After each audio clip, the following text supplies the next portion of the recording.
김은경의 생생경제. 안녕하세요. 김은경입니다. 그리스에서 부는 바람이 매섭습니다. 오는 25일 총선에서 급진 좌파인 시리자당이 집권을 하게 되면은요, 그리스가 유로존에서 탈퇴할 것이라는 우려가 커지고 있습니다. 구제금융을 받은 대가로 연금과 복지 같은 대대적인 긴축이 시작이 되니까 국민들이 힘겨워졌고요. 이 심리를 이용해서 유로존 탈퇴, 이른바 그렉시트를 주장하면서 표심을 얻고 있거든요. 이것이 글로벌 금융시장에 큰 충격이 될지 아니면 작은 파동으로 끝날지는 지켜봐야 할 것 같습니다. 유가 하락의 바람도 매섭기만 합니다. 너무 빠르고 급하게 내리는 유가는 전 세계를 디플레이션의 공포에 밀어넣고 있습니다. 원자재 가격도 같이 다 떨어지고 있고요. 미국 국채나 엔화 같은 안전자산에 돈이 몰리면서 불안감을 반영을 하고 있습니다. 직장인들이 13월에 월급처럼 여기기도 했던 연말정산, 이번에는 폭풍이 매서울 모양입니다. 납세자 연맹은요, 연봉 7천만 원 이상의 근로소득자 경우에는 세부담이 정부가 발표했던 것의 2배 정도로 크게 늘어날 것으로 전망을 했습니다. 매섭게 부는 겨울바람이 어쩐지 마음에도 부는 것 같습니다. 김윤경이 뽑은 오늘의 생생 키워드, 매섭답니다.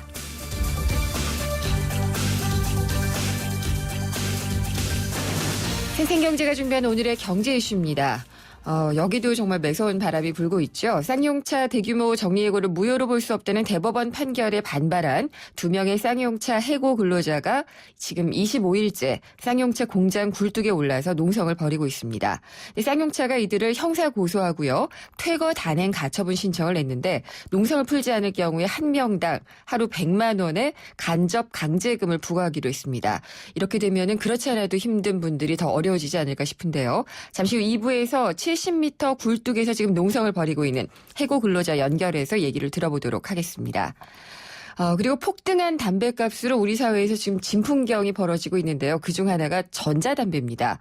이 전자담배에도 근데 담배와 똑같은 발암물질이 들어있고 오히려 더 위험할 수도 있다. 이런 주장도 좀 나오고 있거든요. 잠시 후 3부에서 과연 전자담배도 일반 담배로 볼 수 있는지, 또 전자담배의 성분은 무엇이길래 위험한지 한번 자세히 알아보도록 하겠습니다. 김윤경의 생생경제 1부 시작합니다.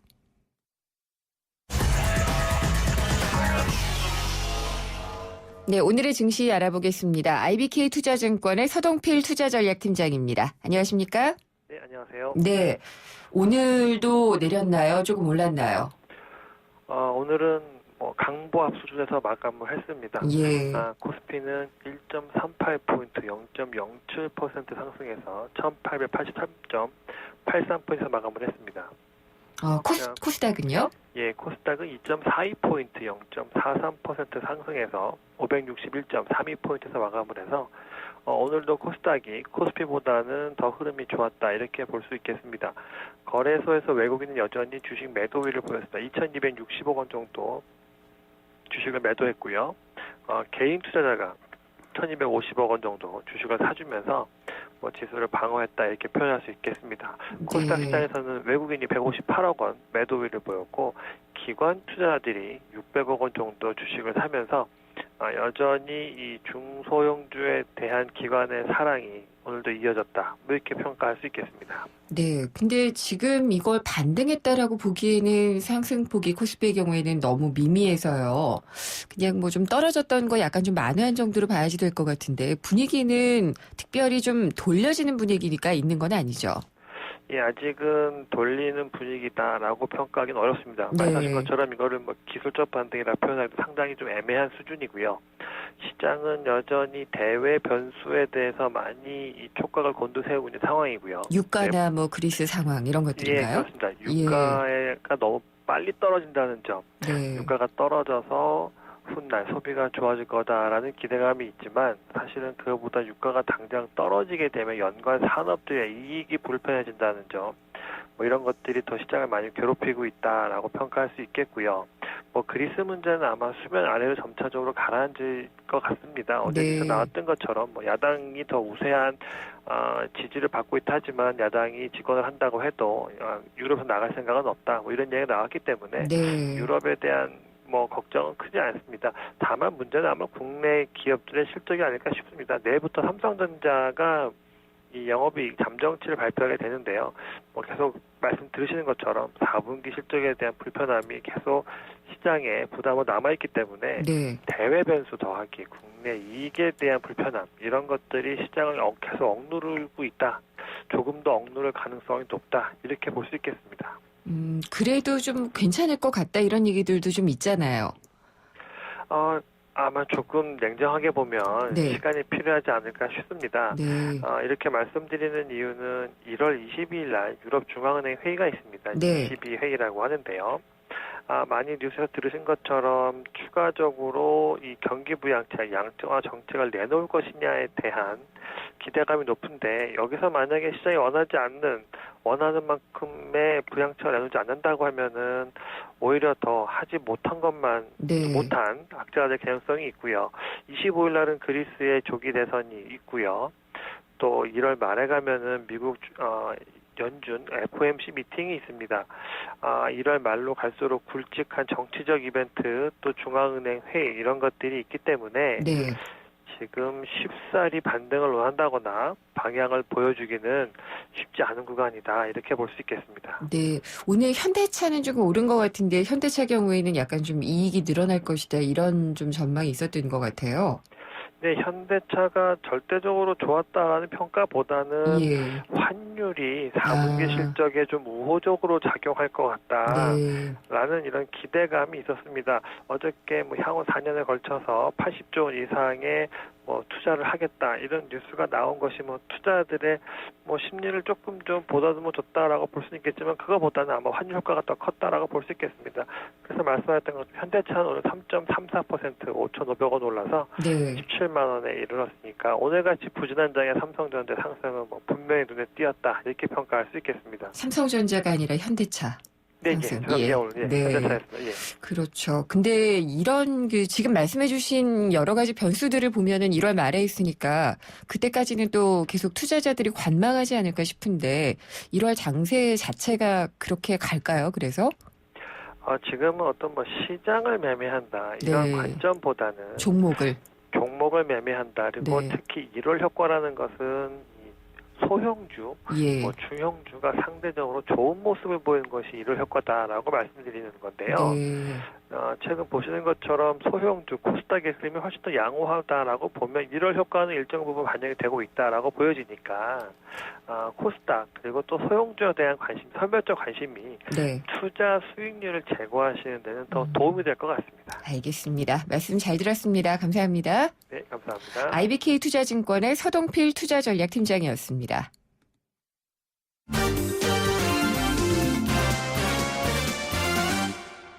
네, 오늘의 주요 경제 뉴스 정리해 보겠습니다. 한국일보 이성철 부국장입니다. 안녕하십니까? 안녕하세요.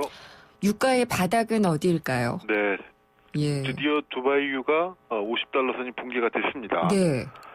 오늘 아침에 현지 시간으로 거래된 두바이유 가격이 배럴당 48.08달러. 네. 그래서 50달러 선이 드디어 붕괴가 됐고요. 작년 11월 27일 날 오페크가 석유 수출국 기구가 감산을 하지 않고 동결을 하겠다 생산량을 이렇게 이제 발표를 했지 않습니까? 네. 사우디 주도로 해서. 그때부터 이제 가격 폭락이 본격화되기 시작했는데 그 전부터 좀 떨어지긴 했습니다만.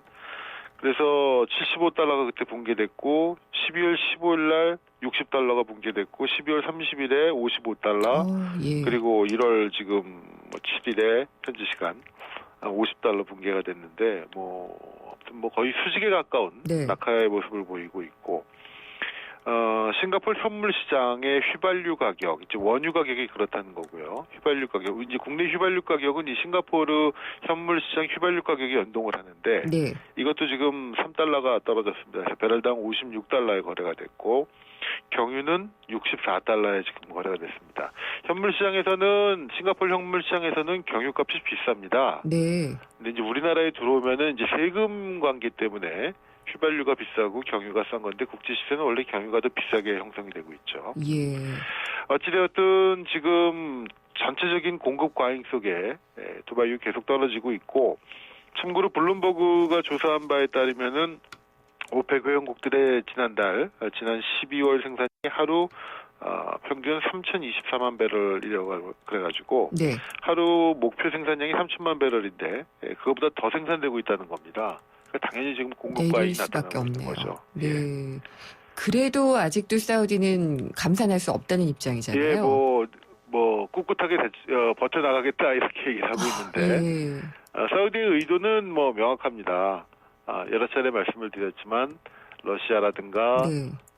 미국의 쉐일 오일, 미국 그중에서도 이제 쉐일 오일 업체들이 되겠죠. 브라질 이런 다른 나라들의 이 생산비가 원유 생산비가 사우디보다 높기 때문에 이런 나라들의 경쟁사들을 가격을 계속적으로 떨어뜨려 가지고 이제 좀 쉽게 말해서 고사시키는 네. 시장에서 배제시키는 좀 속된 말로 나가 떨어지게 하는 그런 전략을 계속 추구하고 있는 것이죠. 네.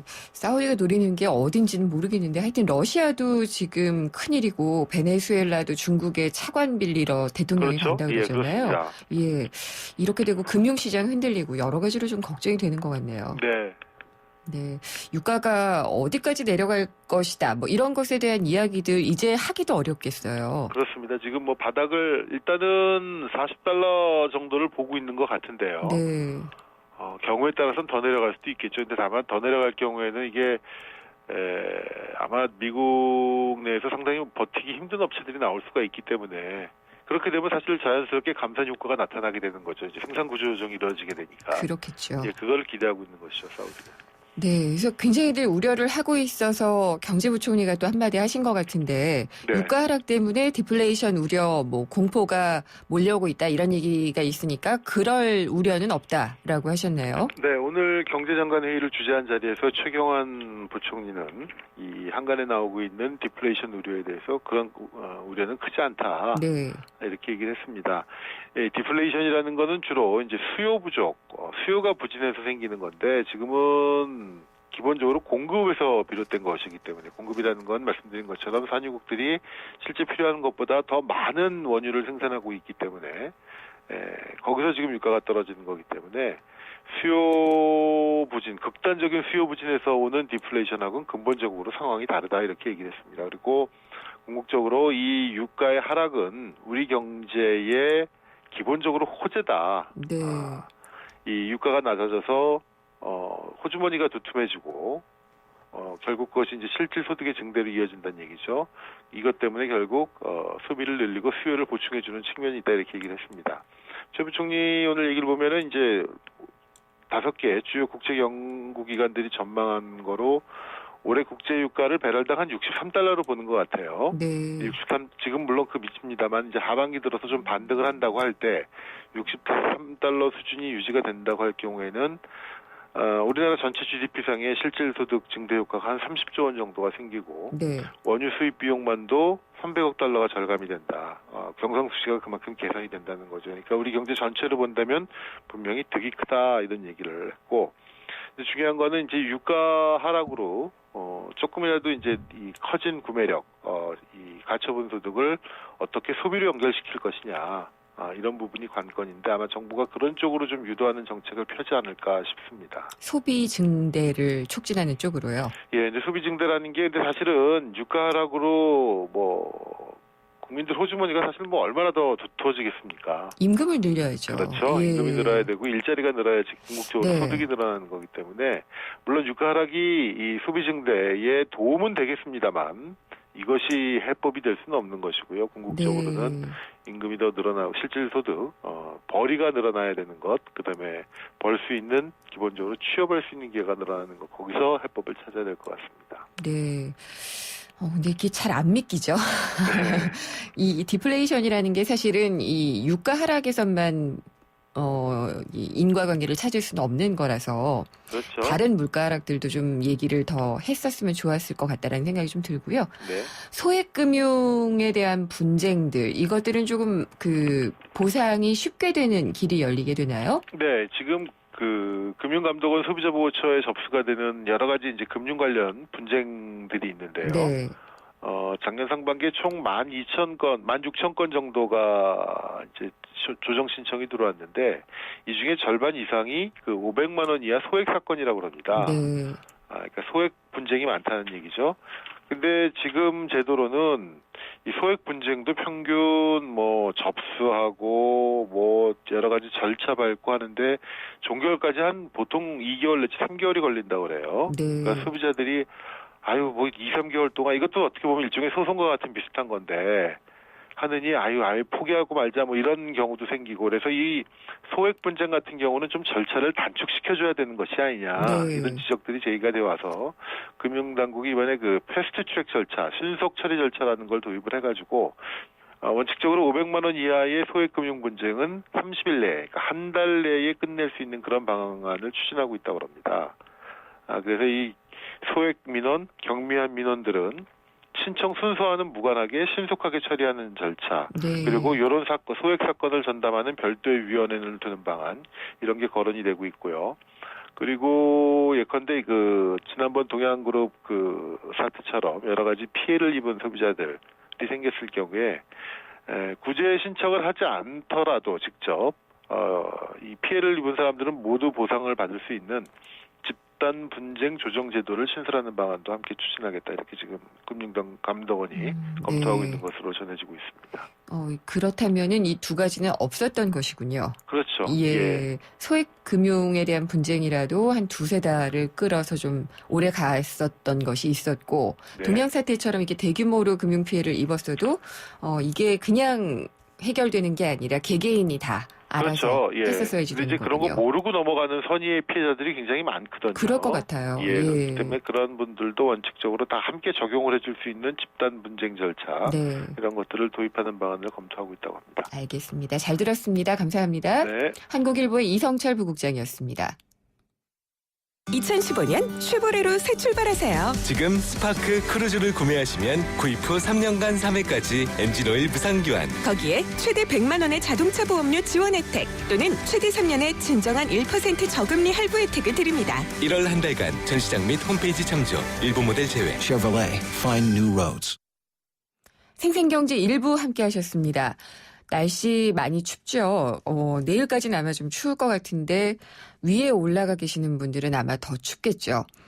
대규모 정리해고를 무효로 볼 수 없다라고 대법원이 판결을 했었고 여기에 반발한 2명의 쌍용차 해고 근로자가 25일째 쌍용차 공장 70m짜리 굴뚝에 올라가 있습니다. 근데 쌍용차가 그동안에도 강경하게 좀 나올 것 같긴 했었는데요. 형사고소하고 퇴거 단행 가처분 신청을 내는 강경한 입장을 보였습니다. 농성을 안 풀면은 한 명당 하루 100만 원의 간접 강제금까지도 부과를 하겠다는 건데 이렇게 되면은 그러게요. 이게 어떻게 봐야지 될 건지 한번 좀 얘기를 나눠봐야 될 것 같습니다. 잠시 후 2부에서 70m 굴뚝에서 농성을 벌이고 있는 해고 근로자 한번 연결해서 얘기를 들어보도록 하겠습니다. 잠시 후에 뵙겠습니다. 요즘 유행하는 유태인 학습법에 하브루타라는 말이 있습니다. 두 사람이 짝을 이뤄 학습하는 옛 유태인 학습 방식인데요. 서로 짝을 지어 대화하고 토론하는 방식으로 어려운 것들을 하나하나 해결해 나가는 거죠. 그렇습니다. 어떠한 어려움도 함께하면 충분히 극복해 나갈 수 있다는 믿음이죠. 올해는 우리 이웃들의 무거운 짐들 우리가 조금씩 함께 나눠들면 어떨까요? 대한민국 모든 이들의 얼굴에서 미소가 지워지지 않도록 2015 YTN 라디오 연중기획 함께 들어요 대한민국. 올 한 해 동안 청취자 여러분과 함께 들고 함께 귀 기울이겠습니다. 아침에 잠 푹 자고 아침밥 먹고 학교 갔으면 좋겠어요. 학교 끝나고 친구들이랑 마음껏 운동도 하고 놀고 싶어요. 내가 어떤 걸 잘하는지 성적보다 제 꿈이 무엇인지 관심 가져주셨으면 좋겠어요. 대한민국의 꿈의 씨앗이 희망의 열매로 자라날 수 있도록 우리 아이들의 마음에 귀 기울여주세요. 이 캠페인은 단 한 명의 아이도 포기하지 않는 교육, 경기도 교육청이 함께합니다. 한 발 빠른 경제 뉴스, 한 뼘 깊은 경제 이슈, 한 번 물면 놓치지 않는 끝까지 가는 인터뷰. 지표 MC 김윤경의 생생경제. 게릴라 경제 현장, 담뱃값 인상 이후 달라진 점이 있는지 편의점에 나와봤습니다. 5,100원이시고요. 관계자분하고 얘기 나눌게요. 지금 이 매장에서 가장 싼 담배가 얼마예요? 오른 것 중에 제일 싼 거는 4,000원이요. 그러면 반대로 가장 비싼 담배는 얼마예요? 가장 비싼 건 지금 7,000원이에요. 인상 이후에 담배 판매량은 어떤가요? 많이 줄었습니다, 지금. 5분의 1 정도로 줄은 것 같아요. 그럼 담배값 인상 이후에 담배를 제외한 상품 매출에도 좀 영향이 있었나요? 담배 사가시면서 다른 것들 사가는 것도 있었는데 그것도 다 많이 줄었습니다, 지금 구입한 담배 얼마인지 알고 계세요? 4,700원이요. 오르기 전에 미리 사재기한 분들도 있다고 하는데 구입 안 해놓으셨나요 혹시? 예, 뭐 그런 거 신경 안 써갖고. 담배값이 이렇게 올랐는데 좀 금연율이 높아질 것 같아요? 줄이기는 줄일 것 같은데 당장 끊을 것 같지는 않은데. 그러면 주변 분들의 반응은 좀 어때요? 끊는다는 사람도 얘기는 들어본 것 같은데 그래도 피는 사람은 계속 피는데 그럴 것 같아요. 본인 생각은 어떠세요? 오른 거는 짜증나는데 피는 거는 필 것 같은데요. 지금까지 게릴라 경제 현장 이혜리 리포터였습니다.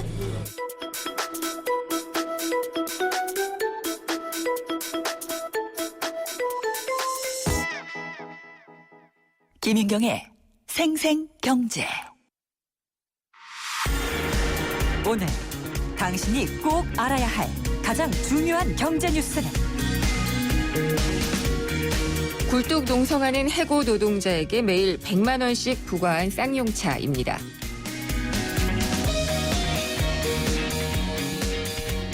두 달 전이었죠. 쌍용자동차 해고 근로자들에 대해서 대법원이 정리해고가 정당했다라고 패소 판결을 했던 날이 기억이 납니다. 그때도 바로 연결을 해서 쌍용차 해고 근로자분들의 심경을 전해드렸었는데요. 그때는 제가 이제 어떻게 할 거냐라고 여쭤봤더니 망연해 하시면서 어떻게 해야 될지를 모르겠다라고 하셨는데 그러다가 두 분이 굴뚝 위로 올라갔습니다. 지난해 12월이었죠. 추운 날에 정말 이 해고자들의 복직을 요구하면서 70m 높이에 있는 쌍용자동차 굴뚝으로 올라갔습니다. 오늘로 올라가신 지 26일째가 되는데 글쎄 뭐 좀 대화를 하자 그래서 내려오라 이런 것도 아니고 쌍용차들이 굴뚝에서 이 퇴거를 해라. 굴뚝을 돌려달라라는 그런 신청을 내고요. 그렇지 않으면은 1인당 하루 100만 원의 간접 강제금을 부과하겠다라고 밝혔습니다. 근데 벌써 이 해고 노동자들에게는 엄청난 규모의 손해배상이 걸려 있는 그런 상황입니다. 그러니까 복직을 하더라도 이 부분을 또 풀어야지 되는 문제가 있는데 갈등이 더 커질 수밖에 없는 상황인 것 같습니다. 직접 한번 얘기를 들어볼게요. 현재 이 70m 높이의 공장 굴뚝에 계시는 금속노조 쌍용차 지부의 이창근 정책기획실장 전화로 연결해 보겠습니다. 실장님 안녕하십니까? 네, 안녕하십니까? 네, 안녕하십니까라고 여쭙는 게 좀 죄송하기도 하네요. 오늘도 굉장히 추우시죠? 네, 체감 온도가 좀 많이 낮네요. 춥습니다. 네. 처음에 올라가셨을 때 이 보온병이 다 얼어버린 그런 사진 올리신 것도 제가 봤거든요. 네. 지금 몇 도 정도예요? 그 70m 위라면은요? 지금 영하 2도 정도 나오는데요. 체감은 네. 영하 6도 정도로 지금 발표되고 있는 것 같습니다. 밤이나 또 새벽에는 굉장히 추우실 것 같고요. 벌써 26일째라서 이 어떻게 버텨오셨는지 참 궁금하기도 하고 어떻게 지내시는지 궁금하거든요. 네, 일단 오늘이 26일이기 때문에 26일인지 알죠. 네. 어떻게 26일을 왔는지 잘 모르겠습니다. 하루하루 그냥 잘 버티고 네. 생활하고 있고 네. 법원이 26일에 지금 와 있는 것 같고요. 네. 지금 특히 바람이 가장 견디기가 어렵습니다. 지금도 바람 소리가 엄청나게 들리네요. 네. 네. 그러면은 지금 바람은 거의 불지 않는 상태로 보시면 될 것 같아요. 아, 그래요. 그러면은 많이 불게 되면은 이 굴뚝 위라면은 장소도 넓지 않을 텐데 몸이 막 흔들리거나 힘들지 않으세요? 우선 굴뚝이 흔들리기 때문에 네. 그게 가장 불안하고 네. 좀 무섭고 그런 게 좀 있네요. 그러면은 잠은 어떻게 주무세요? 잠은 지금 1인용 텐트를 저희가 가지고 왔습니다. 네. 2명이 40이 넘은 2명이 1인용 텐트에 들어가서 자면 네. 거의 몸이 거의 붙어다시피 해서 예.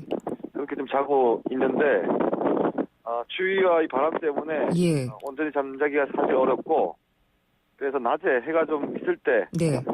바람이 좀 잦아들 때 그때 예. 낮잠을 좀 쪽잠을 자듯이 네. 부족한 잠들 좀 채우고 있습니다. 감기는 안 걸리셨어요? 네, 아직 걸리지 않았습니다. 네.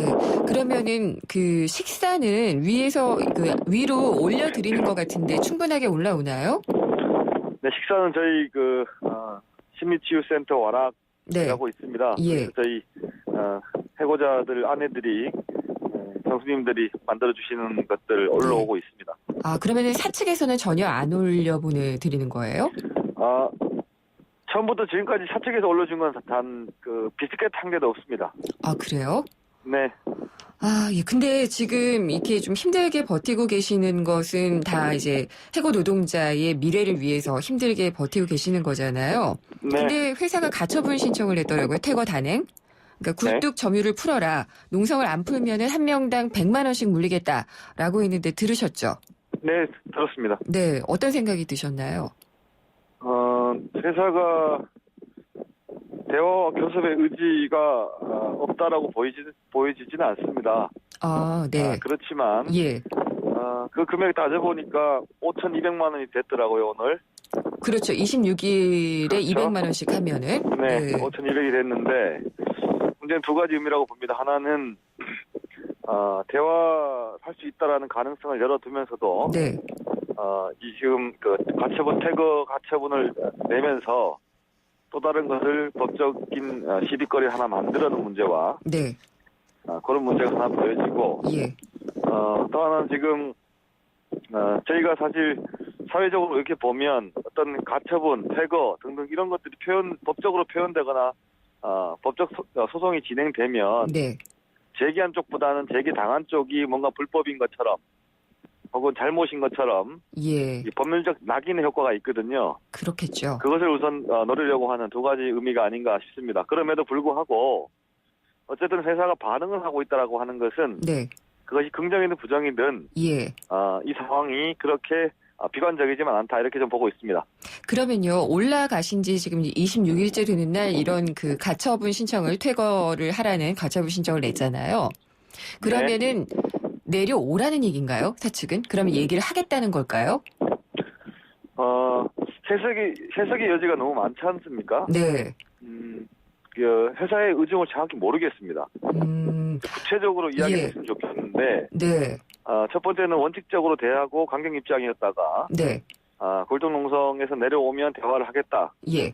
그와 동시에 가처분을 내고, 사실 따지고 보면 우왕좌왕 갈팡질팡 기조 없는 거 아닌가 하는 생각이고, 네.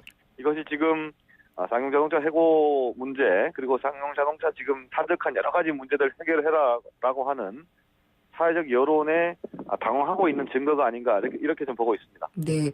그러면은 이런 그 가처분 신청이나 뭐 얼마를 물리겠다 이런 것에 있어서 그런 것이 두 분을 내려오게 만드는 그런 이유는 안 된다는 말씀이시네요. 이미 저희들은 47억이라고 하는 손배 가압류가 있고요. 그렇죠. 또 하나는 그 구상권, 네. 메리츠 화재가 구상권을 청구한 100억이 있습니다. 네.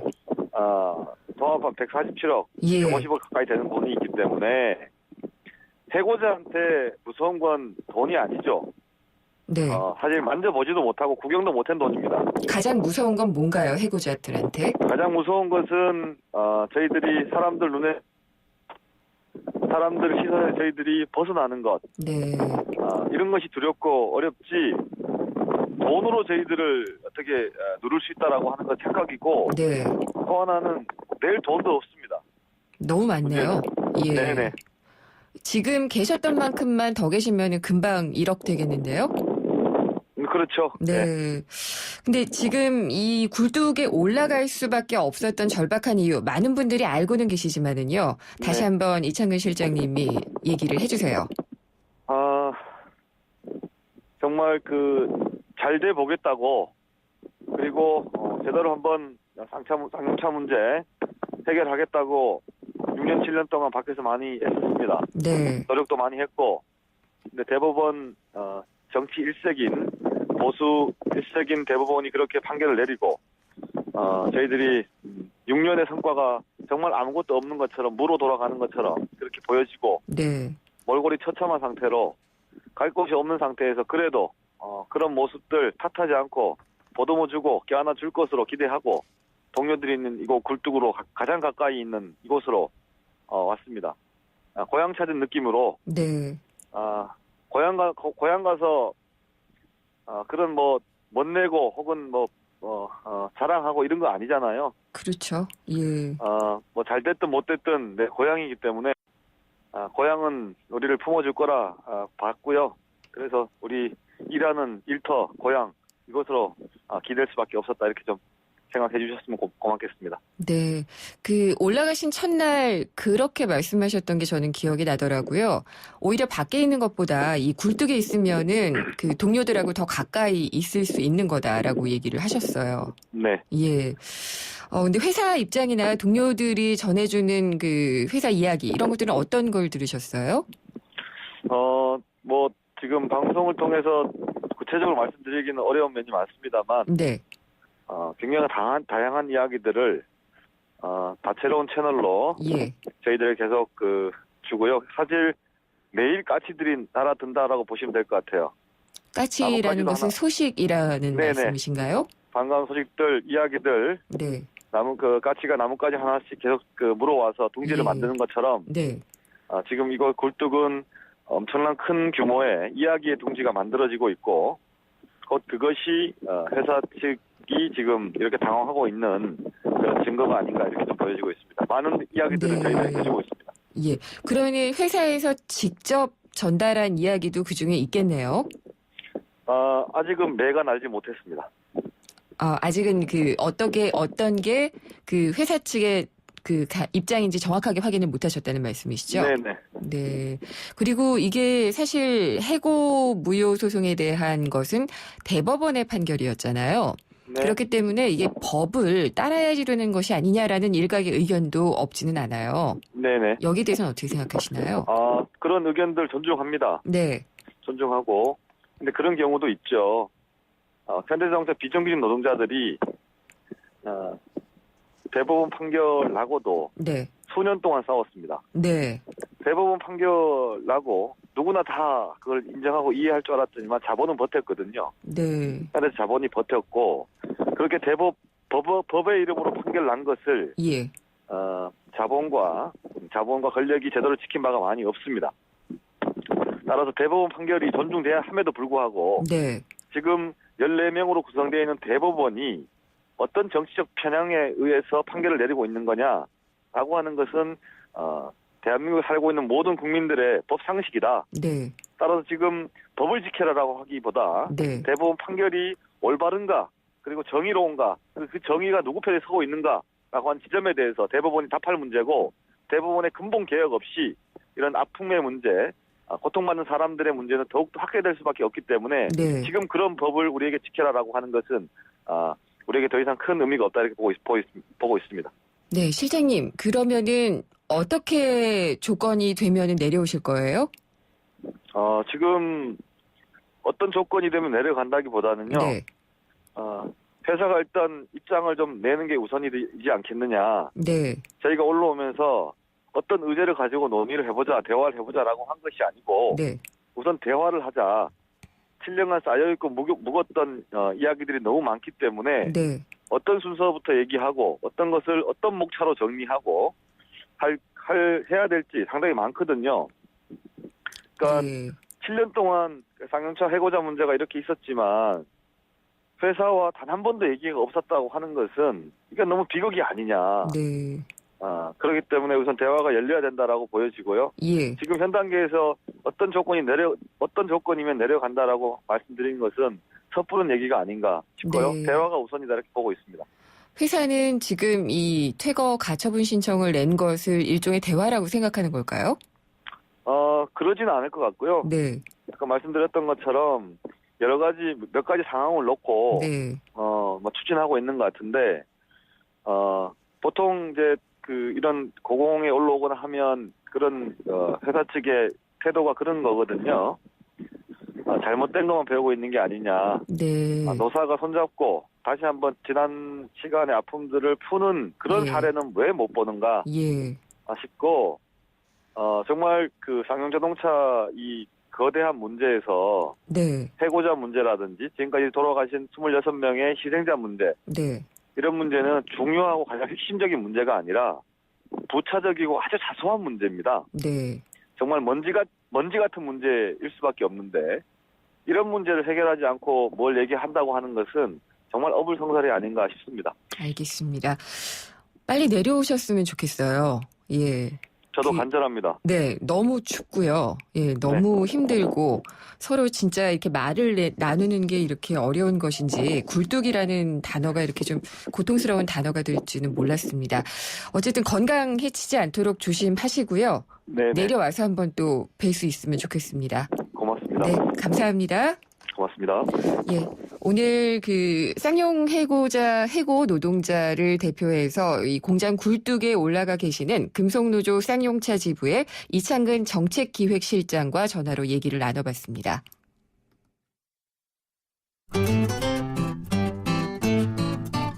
생생경제를 다양하게 만나는 방법. YTN 라디오 앱 예스와 웹사이트 김윤경의 생생경제 또는 트위터 YTN_이코노미로 실시간 듣기와 다시 듣기를 하실 수 있고 방송 내용에 대한 문의와 의견을 주실 수 있습니다.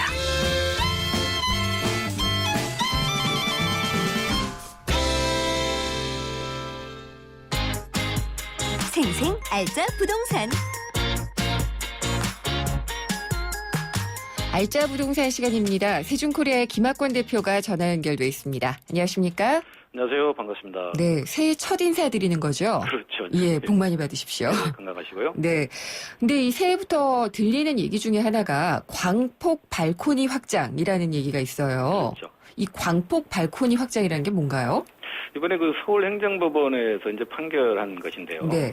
그 아파트의 발코니 확장 폭이 네. 기본 외벽으로부터 1.5m를 넘으면 여기 이제 전용 면적에 포함시켜가지고 과세를 해야 된다는 그 법원 판결이 나와서 상당히 지금 예. 건설업계나 집주인들이 굉장히 당황하게 만들고 있습니다. 그러면 세금이 많이 뛰겠네요.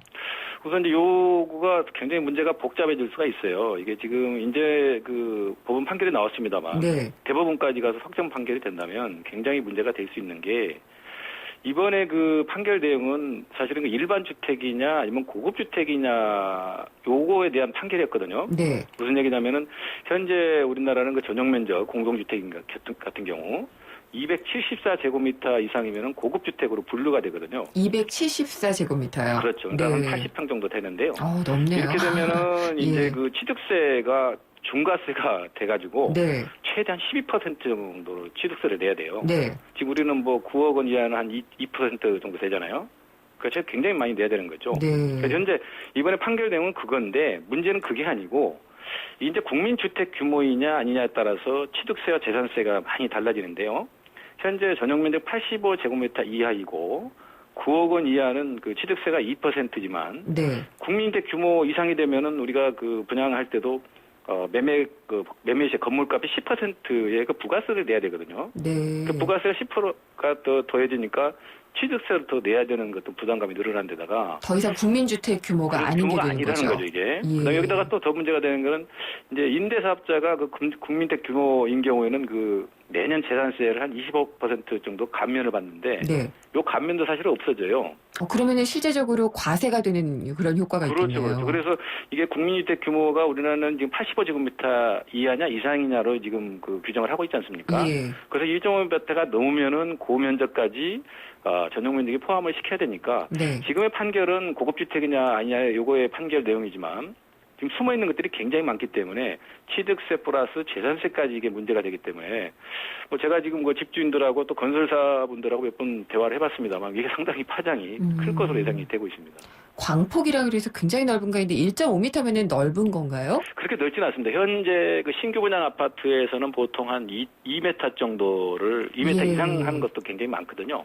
근데 1.5m도 광폭으로 분류가 되는 그렇죠. 거군요. 그러니까 이게 지금 뭐 이게 이제 그 가이드라인이 없었어요 지금까지요. 네. 그래서 각 건설사들도 어쨌든 간에 지금 서비스 이게 이제 그 서비스 면적으로 들어간 거거든요. 이 발코니 면적은. 네. 그래서 발코니 면적을 넓게 해가지고 집을 굉장히 크게 보이는 것처럼 해서 소비자들 인기가 굉장히 많았는데 그렇게 많이 팔잖아요. 팔거나 그렇게 많이 전세 팔고 주거나. 모자라서는 실제로 또 확장해서 또 그 예. 건물을 설치를 해놓지 않습니까? 네. 그러니까 집에 굉장히 좀 확 튀어서 굉장히 개방감이 있고 넓어 보인단 말이에요. 그 소비자들이 굉장히 선호했는데 이걸 이제 1.5m 이내로 제한을 하게 되면 네. 상당히 뭐 앞으로 문제도 되겠지만 기존에 이런 것들을 많이 분양을 했기 때문에 예. 문제가 상당히 발생할 수 있다고 보여지는 거죠. 그러면은 이게 혹시 지금부터 분양되는 이게 아직 확정 판결은 다 나진 않은 거니까요. 그렇죠. 그렇기는 한데 소급 적용이 될 수도 있을까요? 당연하죠. 여러분 내가 볼 때는 대법원까지 가서 확정 판결이 날 경우 예. 소급 적용을 받을 수 있기 때문에 예. 제가 아까 그 우리나라 그 빅5 건설사 몇 군데하고 대화를 했는데 이거 현재 이런 문제가 지금 야기가 됐기 때문에 네. 앞으로 이제 설계 단계에서부터 그러면 1.5m를 못 넘어야 되기 때문에 이게 분양에도 큰 문제가 있다. 이런 걱정들을 아주 많이 한 걸 제가 들었습니다. 그럴 것 같아요. 예, 이 문제는. 그렇죠. 이게 특히나 그 단지형 빌라라든지 연립주택 같은 경우 최근에 강남에서 그 발코니하고 테라스를 굉장히 넓게 해가지고 네. 여기는 특화를 시켰거든요. 네. 굉장히 인기를 많이 끌어가지고 분양이 뭐 한꺼번에 잘 되고 있었는데 그러면 아파트도 아파트 문제지만 이 빌라라든지 그 빌라의 그 발코니나 테라스를 설치를 못하게 되면 이렇게 큰 걸 설치 못한다고 그러면은 그러니까 인기가 있었던 게 상당히 없어질 가능성이 상당히 있다고 보여지는 거죠. 그렇겠네요. 그리고 또 이 그 85제곱미터 이하의 오피스텔에 대한 그 중개 보수료가 오늘부터인가 인하가 되죠? 그렇죠. 예. 이렇게 되면은 이거는 또 유리해지는 건가요? 빌려서 사는 이게 이제 분들에게는? 임대나 매매를 하려고 하신 분들은 그러니까 받는 분들은 좀 유리해질 수가 있는데 네. 이 공인중개사분들은 수익이 굉장히 감소할 것 같아요. 네. 그런데 오피스텔은 그 매매나 임대차 관계없이 0.9% 이내에서 그 수수료를 받았는데 지금은 매매는 0.5% 이하, 네. 그다음에 임대차는 0.4% 이하로 지금 제한을 하고 있기 때문에 수익이 매년 굉장히 감소할 수 있죠. 더군다나 지금 오피스텔 같은 경우는 지금 주거용으로 분류가 안 돼 있기 때문에 매년 계약을 갱신을 하게 되거든요. 네. 더군다나 공급이 굉장히 많지 않습니까? 그래서 공인중개사 협회에서는 상당히 불만이 많죠. 이게 지금 고사를 당할 수 있다. 그 네. 정도로 굉장히 불만이 많은데 뭐 이게 이제 시행이 됐으니까 상당히 시장 추이를 좀 지켜볼 필요가 있어 보입니다. 네. 당장은 좀 되게 어려운 시기가 올 수도 있겠네요. 중개하시는 거래가 분들에게는. 이렇게 많지 않은 상황에서 또 이런 것까지 제한을 해버리면은 네. 중개사분들은 상당히 좀 수익에 큰 감소가 예상이 되고 있습니다. 예. 그리고 많은 분들이 또 관심 있는 게 올해 전셋값은 어떨까 하거든요. 이게 진짜 올해가 굉장히 문제가 될 수가 있어요. 예. 이게 지금 그 부동산 114에 따르면은 서울에서 올해 재건축이나 재개발로 인해서 이주할 수 있는 집수가 한 5만 8천 가구 정도 된다고 하거든요. 작년보다 훨씬 많은 건가요? 그렇죠. 굉장히 늘어났습니다. 이들 이렇게 그러니까 사업 시행 인가를 받거나 관리 처분 계획을 받은 단지들은 앞으로 한 1년 이내 이주가 가능한 단지들이거든요. 네. 여기 이제 주로 강남이 굉장히 많습니다. 강동이 한 372가구, 강남이 5,300가구, 서초가 3,600가구 되는데 여기에 이제 강남말 재건축, 전세는 확산 얘기가 나오고 있어요. 거기다가 재건축 재개발. 그렇죠. 예. 올해 지금 서울시의 입주 물량을 보면은 2만 938가구밖에 안 되거든요. 네. 작년에 3만 6,797가구니까 한 45% 정도 감소를 했어요. 그래서 이 사람들이 이제 서울 외곽이라든지 수도권 외곽으로 밀려나고 있거든요. 네. 그나마 조금 다행인 거는 경기하고 인천 지역이 입주 물량이 조금 늘어났어요. 한 6만 5천 가구 정도 되거든요. 예. 근데 여기도 지금 이 서울 사람들이 많이 밀려와서 또 수요를 채우다 보니까 또 오르고. 전세값이 상당히 많이 올랐어요. 네. 작년 연초에 경기 지역 평방미터 216만 원 전세값이었는데요. 지난해만 232만 원으로 올랐거든요. 근데 올해는 또 서울 입주 물량 급감을 하기 때문에 또 경기도로 밀려나면 여기서 상당히 오를 가능성이 있다고 보입니다. 아, 그렇군요. 그러니까 재건축과 재개발을 앞둬서 뭐 전세로 들어가시는 분들이야 모르겠지만은 그냥 정말 전세 살고 있던 분들은 갱신할 때 날벼락 같은 느낌이 들 수도 있을 것 같아요. 작년 같은 경우 지금 한 4.5% 정도 올랐다 하거든요. 네. 근데 2009년에 입주 물량이 요 정도 서울시가 요 정도밖에 안 됐었어요. 근데 네. 그때 굉장히 많이 올랐거든요. 그래서 아마 올해는 작년보다도 전세값이 물론 전세 물량도 많이 줄어들긴 했습니다만 상당히 지금 전세값이 작년보다는 오를 거다 이렇게 판단을 지금 하고 있는 사람들이 굉장히 많죠.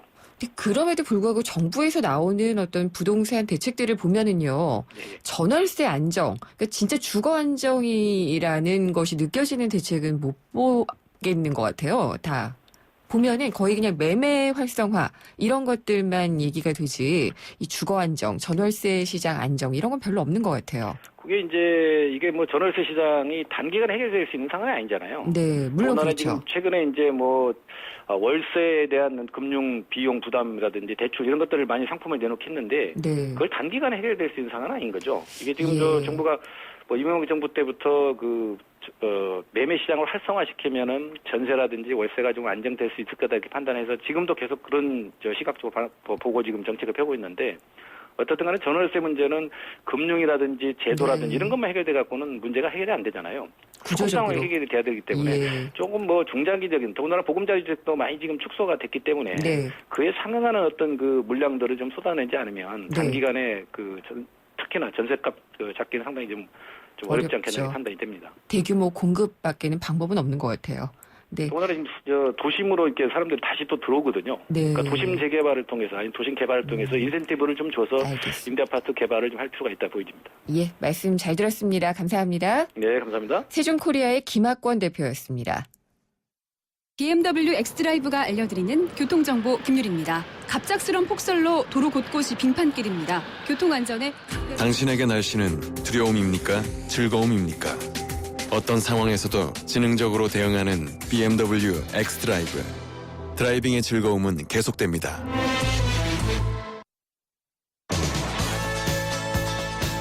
새해 담배값 바로 올랐죠. 이 폭등한 담배값 때문에 전자담배로 갈아타시는 분들이 상당히 늘고 있습니다. 그래서 전자담배 가게도 상당히 좀 많이 보이고 있는데 담배 대체제라든지 또 이제 금연으로 가기 위한 보조 수단으로 인기를 끌고 있습니다. 근데 전자담배에도요, 담배와 똑같은 발암물질이 들어있고 금연 보조 수단은 될 수 없다라고 복지부에서도 밝혔고요. 그런 주장들이 나오고 있습니다. 그래서 전자담배도 담배다라면서 보건복지부가 집중 단속을 하겠다고 나섰는데 잠시 후 3부에서 과연 전자담배도 일반 담배라고 볼 수 있는지 그리고 전자담배의 성분은 과연 어떤 것인지 자세히 한번 전문가로부터 들어보도록 하겠습니다. 4시 뉴스 듣고 생생경제 3부에서 뵙겠습니다.